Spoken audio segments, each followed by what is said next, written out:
এক গ্রামে সদানন্দ নামে এক অতি দরিদ্র কাঠুরে বাস করত।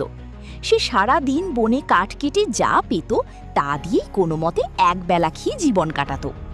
একদিন প্রচণ্ড গরমে সে বনের ধারে তৃষ্ণার্ত হয়ে বসেছিল। হঠাৎ তার সামনে এক বৃদ্ধ ব্রাহ্মণের বেশে ভগবান সত্যনারায়ণ আবির্ভূত হলেন। কাঠুরের করুণ অবস্থা দেখে তিনি বললেন, বৎস, তুমি ভক্তিভরে সত্যনারায়ণ পূজা করো, এতে তোমার সকল দুঃখ দূর হবে। কাঠুরে অবাক হয়ে বলল, ঠাকুর, আমার কাছে তো পূজার কোনো সামর্থ্য নেই, আমি সামান্য কাঠুরে। ব্রাহ্মণ হাসি মুখে বললেন, সত্যের আরাধনায় আড়ম্বরের প্রয়োজন হয় না, কেবল ভক্তি এবং সত্যনিষ্ঠাই যথেষ্ট। কাল তুমি কাঠ বিক্রি করে যা পাবে তা দিয়েই পূজা করো। পরদিন কাঠুরে যখন শহরে কাঠ বিক্রি করতে গেল, দেখল অন্য দিনের তুলনায় সে দ্বিগুণ দাম পাচ্ছে। তার মনে পড়ল ব্রাহ্মণের কথা। সে লোভ না করে বাড়তি টাকা দিয়ে কিছু আটা, চিনি আর ফল কিনল।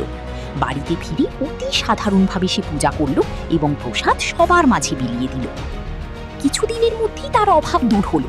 সে এক বিশাল অট্টালিকার মালিক হলো না ঠিকই, কিন্তু তার মনে অসীম শান্তি এলো এবং গ্রামে তার সম্মান বৃদ্ধি পেল। সে বুঝতে পারল সত্যের পথে থাকাই হলো আসল সম্পদ। গল্পের মূল শিক্ষা, দ্য মরাল। এই গল্পের মূল শিক্ষা হলো: ১. সততা ও বিশ্বাস। ঈশ্বর দামি উপহারে নয়, শুদ্ধ মনের ভক্তিতে সন্তুষ্ট হন। ২. অহংকার ত্যাগ।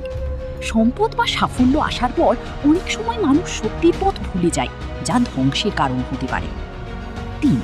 কৃতজ্ঞতা। আমরা যখন ভালো অবস্থায় থাকি তখন সেই মহান শক্তির প্রতি কৃতজ্ঞ থাকা উচিত, যিনি আমাদের পথ দেখিয়েছেন। সহজ কথায়, জীবন যখন কঠিন হয় তখন মিথ্যার আশ্রয় না নিয়ে সত্য বা ন্যায়ের পথে অবিচল থাকাই হলো সফলতার একমাত্র চাবিকাঠি। গল্পটি ভালো লাগলে চ্যানেলটি সাবস্ক্রাইব করুন। ধন্যবাদ।